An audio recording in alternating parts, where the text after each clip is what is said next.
final session of Forum training on discipleship. The word discipleship means that you and I are influencing someone else, just as we were influenced to become a follower of Christ as well.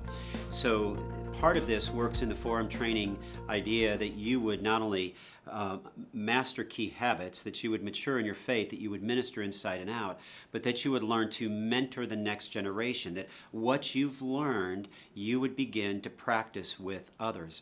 And you may recognize that this is a great jumping off point to you taking the Forum training material and maybe sitting down with someone else in a diner or meeting with a group of a couple other guys as you say, hey, these are some of the things I've learned. So it's a great point for you to say, okay, I recognize I need to disciple too. And one of the things we notice immediately about the idea of discipleship is as the word occurs in Matthew 28, we recognize that discipleship for all believers was not intended to be optional. In fact, in Matthew 28, verse 19, this is what we read. Go therefore and make disciples of all nations, baptizing them in the name of the Father and of the Son and of the Holy Spirit. Verse 20, teaching them to observe all that I have commanded you. And behold, I am with you always to the end of the age. Now, the first thing you understand is you recognize that discipleship wasn't intended to be optional. Making disciples here, because Jesus is the one speaking, is a command from Jesus, not a consideration. There's a difference, isn't there, between simply someone who gives you a command and someone who says, maybe you ought to consider this.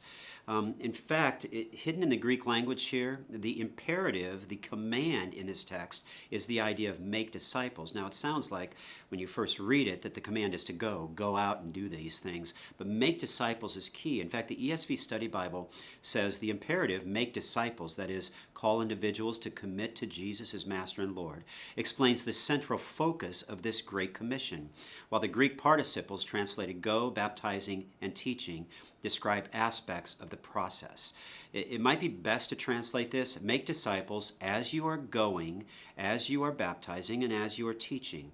Going means there's an intention, right? You're going out to invest in other people's lives. Baptizing means there is an identification. They're identifying with Christ, and teaching speaks of the content that we're giving them something to believe in. Those describe the process. But discipleship is the idea of making disciples is a command from Jesus, not simply a consideration. And then I noticed something else in the text too. Making disciples isn't just about your friends and family. Like, it's easy for us to feel comfortable in our people group. But the command of Jesus was to make disciples of all nations. Now, if you've ever been to another nation where they had a culture or a language that you didn't know, you recognized how hard it was to communicate. And yet, God is saying, listen, I don't want you to just make disciples of your little people group, of your sons and your daughters, but I want you to go beyond that. I want you to extend even to places that are uncomfortable to you. I'm reminded of a couple of young friends of mine.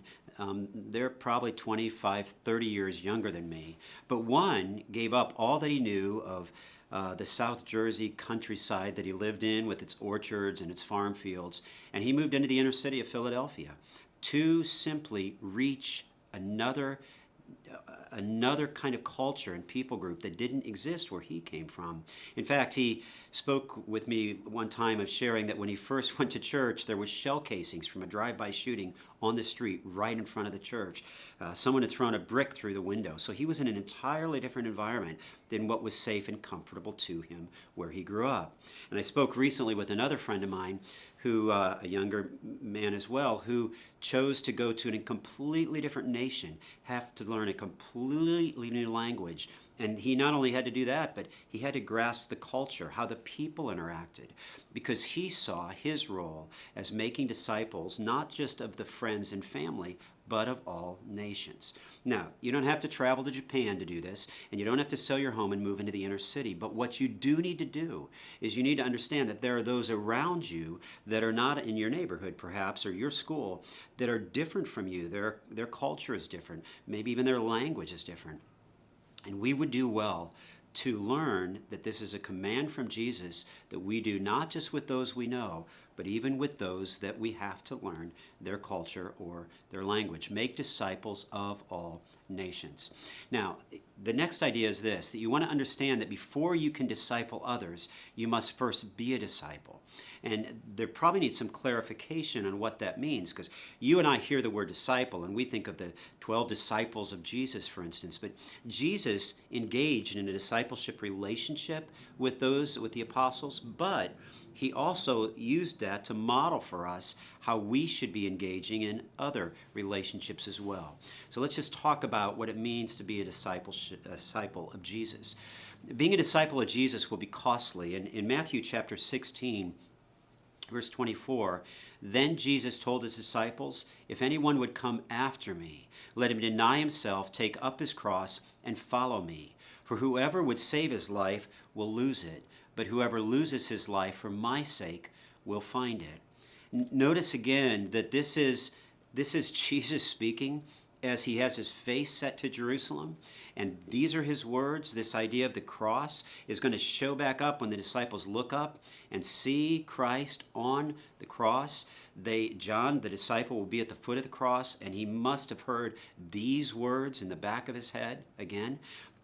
That Jesus said, take up your cross and follow me. It wasn't a metaphorical cross. It was a real cross. It was costly. It was sacrificial. Elsewhere, Jesus says, which of you would say, I'm going to go out and build a tower, and I'd start to build that tower and then run out of money because I couldn't finish the tower? He said, first, you would realize the cost of what it would be. And so being a disciple of Jesus will be costly. And again, if it isn't costing us something, we ought to begin to wonder if we're compromising, not understanding the cost of being a disciple of Jesus. By the way, all of the initial disciples, 11 of the 12, when Judas was replaced in the book of Acts chapter 1, when of those 12 disciples, all of them would die martyrs' deaths except one, and he would be tortured. So they all understood that being a disciple was costly. Here's the second idea. Being a disciple means you love others sacrificially. In John chapter 13, Jesus said, a new commandment I give to you, that you love one another just as I have loved you. You also are to love one another. Verse 35, by this all people will know, here it comes, that you are my disciples if you have love for one another. And when you're first reading that passage, you just want to pause and say, why is this a new commandment? I mean, isn't it true that God said the first two commandments were this, that you shall love the Lord your God with all your heart, soul, mind, and strength, and you shall love your neighbor, and here's why it's new, as yourself. But John 13 says, you shall love one another, Jesus said, just as I have loved you. No longer love one another as yourself, but love as Jesus loved. Being a disciple means that you'll love others sacrificially.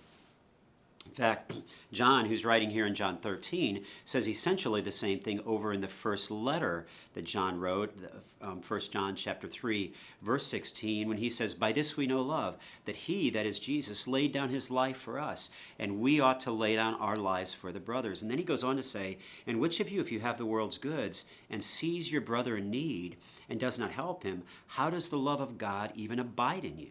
The point is this, that being a disciple means you love others sacrificially. Now here's the final idea. Being a disciple means you ultimately will disciple others. You won't just say, I'm a disciple of Jesus, I follow him, I'm trying to love others sacrificially.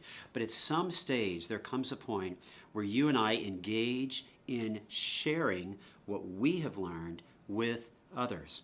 In 2 Timothy 2:2, Paul says to Timothy, and what you have heard from me, in the presence of many witnesses, entrust these things that you've heard from me to faithful men who will be able to teach others also.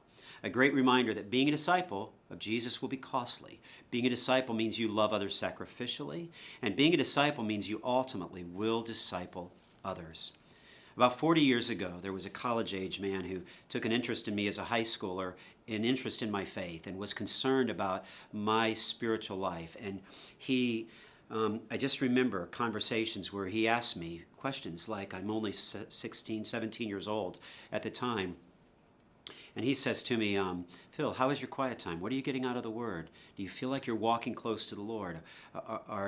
Is your prayer time relevant? Do you feel like you're committed to the Lord? He was asking me all these questions, and I realized that I wasn't. And I remember that as I struggled with things, I'd walk across the campus, if I saw him, I literally would say, I need to see John. I need to talk to John because I know I'm struggling in this area and I want him to ask me those questions again. I was looking for that degree of accountability. Last year, we were talking. I was sitting under his teaching someplace, and he called me out in front of the whole group. He said, one of my high school disciples is actually here.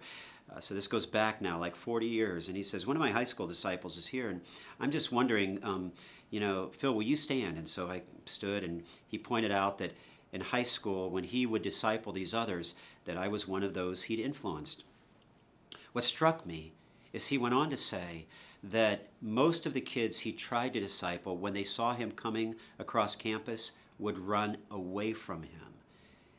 And I realized in that moment that what made our relationship of discipleship special was I wasn't running away from him because of the questions. I was running to him. And the point is, if you want to disciple others, all you need to do is look for those who are running towards you for help in their faith, not running away. Don't spend your time, you should certainly pursue them initially, but don't spend your time always chasing the guys who are running away from you in your effort to disciple. Look for the ones who are running towards you, and God will use you in their lives as you instruct others and entrust them with what He has taught